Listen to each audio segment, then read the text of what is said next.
हिंदू धर्म में भगवान शिव को अनादि कहा गया है, अर्थात जिनका कोई आरंभ नहीं, कोई अंत नहीं। लेकिन फिर एक सवाल सदियों से मनुष्य को उलझाता है।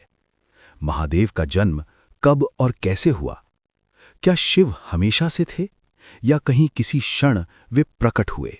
ब्रह्मांड के जन्म से पहले, जब न समय था न दिशा, जब न प्रकृति थी न पदार्थ, तब केवल एक ही चीज थी, अनंत शून्य। और इसी शून्य में छुपी थी एक शांत लेकिन सर्वशक्तिमान ऊर्जा, जिसे बाद में शिव कहा गया। विज्ञान कहता है ब्रह्मांड का जन्म एक कंपन से हुआ, और वेद कहते हैं पहली ध्वनि थी ओम। जब ये दिव्य ध्वनि शून्य में फैली, तभी सृष्टि की पहली ऊर्जा प्रकट हुई, और वही ऊर्जा थी महादेव का शिव तत्व। शिव को कभी देहधारी देव मत समझिए। शिव एक तत्व हैं, एक शक्ति हैं, एक चेतना है। जैसे गुरुत्वाकर्षण का कोई शरीर नहीं होता, वैसे ही शिव भी निराकार हैं। वे ऊर्जा हैं जो सृष्टि और प्रलय के हर चक्र में रहती है। पुराणों में वर्णन है कि शिव का पहला रूप ज्योतिर्लिंग के रूप में प्रकट हुआ, एक अनंत अग्निमय स्तंभ, न उसका आदि न अंत। ये इस बात का प्रमाण था कि शिव कभी जन्मे नहीं, वे प्रकट हुए।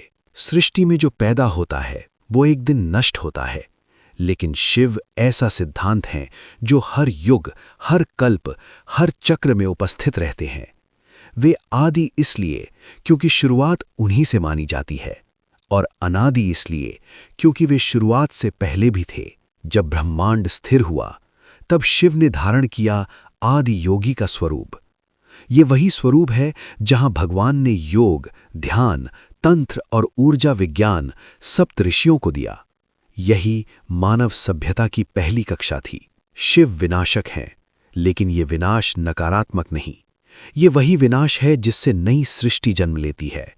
वे मृत्यु के भी स्वामी हैं और जीवन के भी।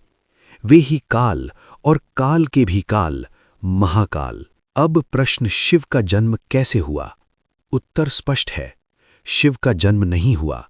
वे सृष्टि की पहली ऊर्जा थे और अंतिम भी। शिव बने नहीं, शिव थे और शिव रहेंगे। भक्तों के लिए शिव केवल देव नहीं, वे मित्र हैं, पिता हैं, मार्गदर्शक हैं, क्योंकि शिव की सबसे बड़ी विशेषता है सरलता। आडंबर नहीं, बस भक्ति चाहिए और शिव तुरंत प्रसन्न हो जाते हैं। शिव हमें सिखाते हैं जो अनंत है वही सत्य है, जिसका जन्म नहीं उसका अंत भी नहीं। वे हैं भोलेनाथ, सदाशिव, महादेव। हर हर महादेव।